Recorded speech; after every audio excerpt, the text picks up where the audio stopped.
नमस्कार, स्वागत है आपका एशियन टीवी में और शुरुआत करते हैं मुख्य खबरों की। वार्ड नंबर 49 निवासी पूजा सोनी आत्महत्या को लेकर सैकड़ों बेटियों ने किया प्रदर्शन। एसडीएम को केंद्रीय गृह मंत्री के नाम ज्ञापन देकर निष्पक्ष जांच की लगाई गुहार। सरदार शहर स्थानीय वार्ड नंबर 49 निवासी पूजा पुत्री मोतीलाल सोनी की 7 जून को दिल्ली में हुई संदिग्ध मौत के बाद अनेक सवाल उठने लगे हैं। मामले में निष्पक्ष जांच को लेकर आज बड़ी संख्या में कस्बे की बेटियों व महिलाओं ने उपखंड अधिकारी को ज्ञापन सौंपकर दोषियों को शीघ्र गिरफ्तार कर कड़ी से कड़ी सजा देने की मांग की। ज्ञापन में बताया गया कि पूजा सोनी 7 जून को अपने पति सूरज के साथ दोपहर 2 बजे सरदार शहर से ट्रेन द्वारा दिल्ली स्थित रेगरपुरा करोल बाग अपने घर के लिए रवाना हुई, जहां उनका निवास स्थान था। रात्रि 10:15 बजे दंपति दिल्ली पहुंचे, जिसके बाद पूजा ने रात्रि 10:30 बजे अपने पिता मोतीलाल को फोन कर बताया कि सूरज मेरे साथ मारपीट कर रहा है। उसी दौरान फोन अचानक बंद हो गया। पिता ने वापस फोन किया तो पूजा का फोन बंद आ रहा था। रात्रि 11 बजे पूजा के ताऊ ससुर श्याम सुंदर ने पूजा के पिता मोतीलाल को फोन पर सूचना दी कि पूजा ने फांसी लगाकर आत्महत्या कर ली। घटना के वक्त पूजा के दोनों लड़के, जिनकी उम्र 3 साल व 8 साल बताई जा रही है, पूजा के पास ही थे।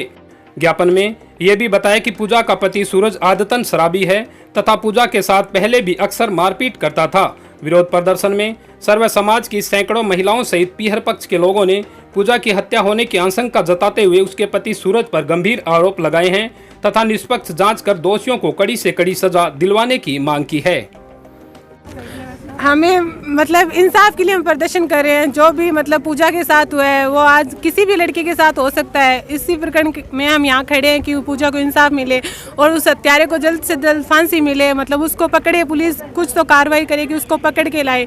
मतलब मामला तो ये दिख रहा है कि पैसों के चलते मतलब सब कुछ बंद हो रखा है, कि पुलिस भी कुछ नहीं कर रही और ये बोला जा रहा है कि दिल्ली में हत्या हुई है तो वहाँ जाके वहाँ की पुलिस कुछ करेगी। तो मतलब यहाँ भी तो है ना पुलिस, यहाँ भी तो कुछ कार्रवाई होनी चाहिए ना, कि आज जो बेटी है मतलब आगे भी तो मतलब हमको सोचना चाहिए ना कि उसको न्याय मिले, पूजा को न्याय मिले, हत्यारे को जल्द से जल्द पकड़ा जाए।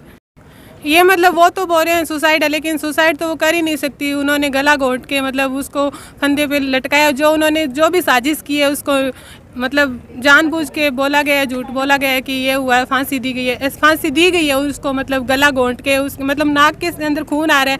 फांसी देते वक्त ये थोड़े ना होता है कि नाक के अंदर से खून आता है, वो तो गला घुट जाता है। मतलब ऐसे झूठी मूठी मारपीट हुई है उसके साथ। मतलब हमें फांसी, उसको न्याय चाहिए पूजा के लिए। 7 तारीख को गए थे वो, मतलब रात को पहुंचे थे 9:30-10 बजे के लगभग। फिर अंकल जी के पास उनका फ़ोन आया उनकी बेटी का कि मतलब पापा मतलब वो मारपीट कर रहा है, लड़ाई कर रहा है। तो जैसे अंकल जी ने बोला कि आप उनसे बात कराओ मतलब सूरज से, तो उन्होंने फ़ोन फेंक दिया, पता नहीं कट कर दिया। थोड़ी देर बाद अंकल जी ने वापस कॉल किया तो फ़ोन स्विच ऑफ आया।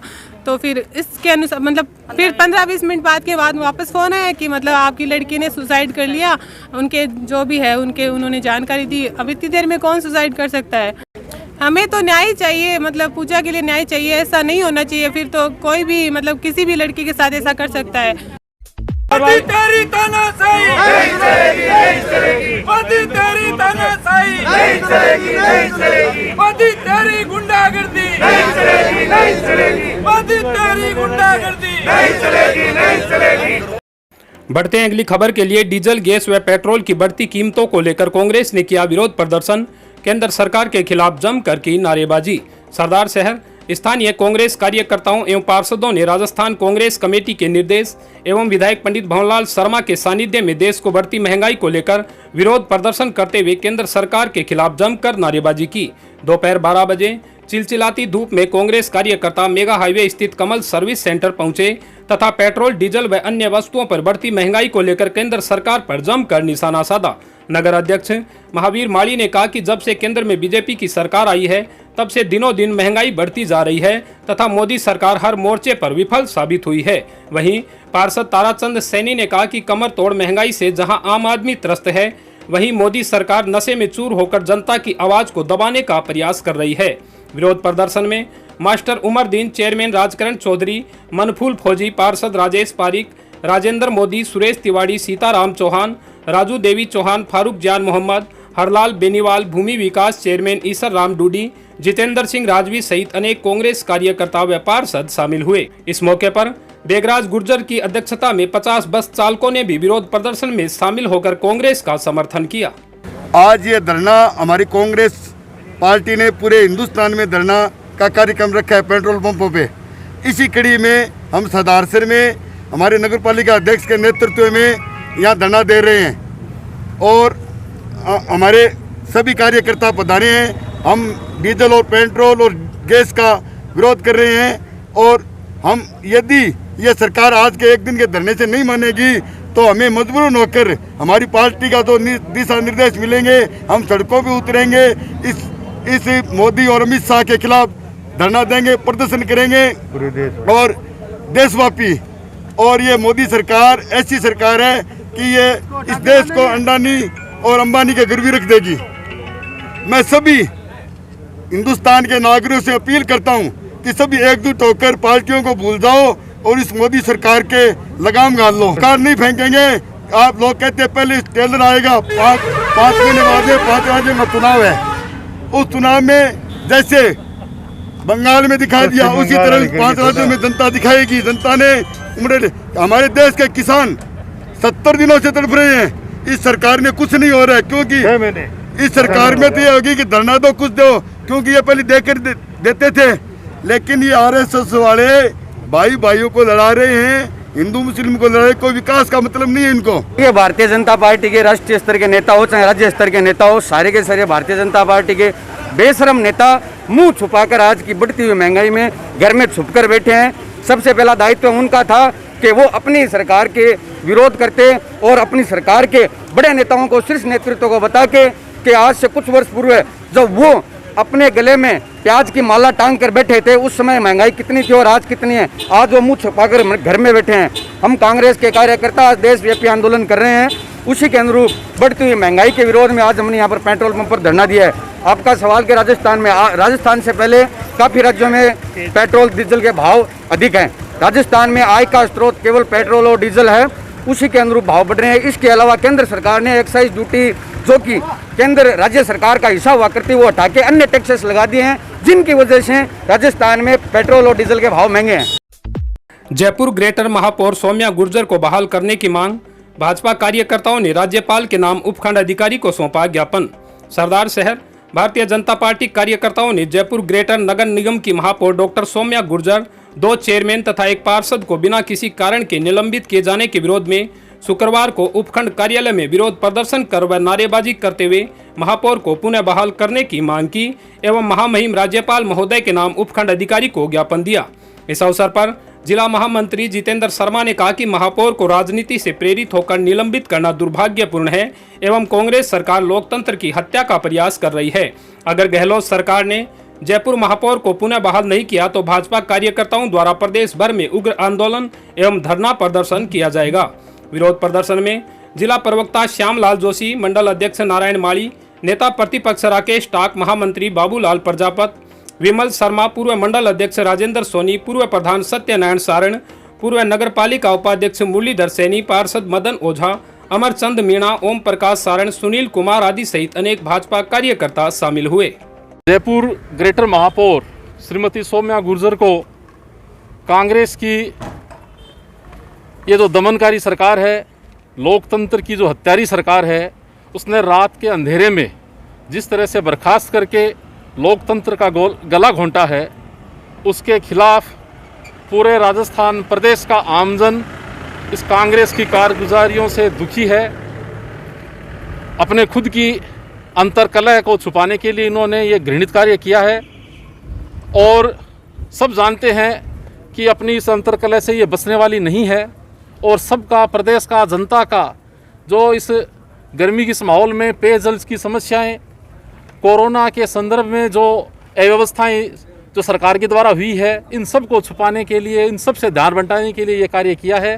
भारतीय जनता पार्टी का पूरे प्रदेश का कार्यकर्ता इससे उद्वेलित है और पिछले 3-4 दिन से आंदोलनरत है। उसी कड़ी में आज उपखंड अधिकारी महोदय के माध्यम से हमने महामहिम राज्यपाल महोदय को ज्ञापन प्रेषित किया है कि जयपुर महापौर को शीघ्रातिशीघ्र है वो बहाल किया जाए।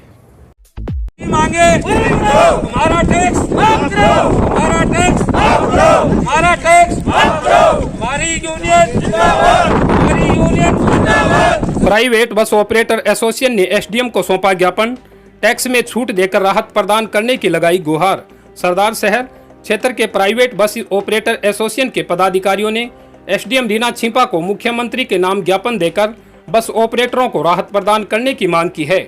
ज्ञापन में बताया कि लॉकडाउन के दौरान सभी बसें बंद थी, जिस कारण बस ऑपरेटरों को भारी नुकसान उठाना पड़ा है तथा कोविड-19 के कारण बसों में यात्री भार भी कम है। उसके बावजूद भी फाइनेंस कंपनियों द्वारा किस्तों के लिए तंग किए जाने से बस ऑपरेटरों द्वारा बस संचालन का खर्च वहन किया जाना अब संभव नहीं लगता। लगातार डीजल की कीमतें बढ़ने से आमदनी के मुकाबले बस पर खर्चा अधिक हो रहा है और बस ऑपरेटर को ड्राइवर, खलासी व क्लीनर के वेतन सहित बस के रखरखाव, टैक्स व अन्य खर्च वहन करने पड़ रहे हैं। ऐसे में वर्तमान व्यवस्था के तहत बस संचालन किया जाना निजी बस ऑपरेटरों के लिए बहुत मुश्किल हो रहा है। आगे के लिए टैक्स माफ की छूट और हमारा तो सभी चीज़ खराब हो गया, टायर भी खराब हो गया, बैटरी भी खराब हो गई, समय भी खराब हो गया, परमिट की जगह वो भी खराब हो गया, किस्तें भी ड्यू होगी, बीमा ही ख़त्म हो गया, फिटनेस ही ख़त्म होगी, प्रदूषण कार्ड ही ख़त्म हो गया, परमिट की वैल्यूएशन कम होगी। ये मांग बहुत है। अगर सरकार हमारी मांगें पूरी नहीं करती है तो यूनियन, सरदार सर यूनियन और समस्त राजस्थान की यूनियन मिलकर आंदोलन का मार्ग चुनेगी और आंदोलन के मार्ग में हम अपनी सारी गाड़ियां लाके यहाँ प्रशासन को जमा करवा देंगे। प्रशासन जाने, उनका काम जाने। हमारे 6 महीने का टैक्स और 12 महीने की बीमा, फिटनेस और डीजल के भाव के हिसाब से किराया दर में बढ़ोतरी, ये सब मांगे हमारी पूरी होनी चाहिए। बस ऑपरेटरों ने यात्री भार कम रहने के कारण बसों को 6 माह के लिए टैक्स में छूट, टोल टैक्स में छूट, फाइनेंस कंपनी की किस्तें 6 माह स्थगित की जाकर ब्याज व पेनल्टी माफ आदि सहित अनेक मांगों में छूट देने की मांग की है। इस मौके पर बेगराज गुज्जर, नौतन माड़ी, धनराज सहू, कृष्ण कुमार बोहरा, रमेश कुमार सैनी, जेपी महिला, विक्रम सिंह सहित बस ऑपरेटर एसोसिएशन के अन्य सदस्य उपस्थित रहे। 63 ग्राम पंचायतों में मेरा गांव मेरी जिम्मेदारी अभियान कार्यक्रम आयोजित।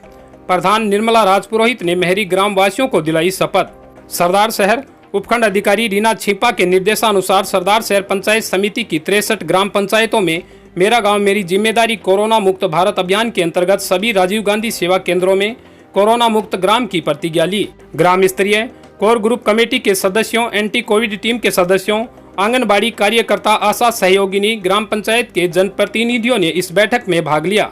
बैठक में लगाए गए प्रभारी अधिकारियों द्वारा पंचायत भवन में उपस्थित सभी लोगों को कोरोना मुक्त ग्राम करने के लिए शपथ दिलाई गई। 4 दिन की बेटी के साथ सो रही विवाहिता की निर्मम हत्या, भोजासर बड़ा में गुरुवार दोपहर को हुई घटना। सरदार शहर भानीपुरा थाना क्षेत्र के गांव भोजासर बड़ा में गुरुवार दोपहर 4 दिन की बेटी के साथ सो रही 24 वर्षीय विवाहिता की धारदार हथियार से सिर पर चोट पहुंचाकर हत्या कर दी गई। वारदात के समय घर में केवल 3 महिलाएं ही थी। सूचना पर डीएसपी नरेंद्र शर्मा, भानीपुरा एसएचओ मलकियत सिंह सहित पुलिस टीम मौके पर पहुंची तथा मृतका के भाई की रिपोर्ट पर हत्या का मामला दर्ज किया।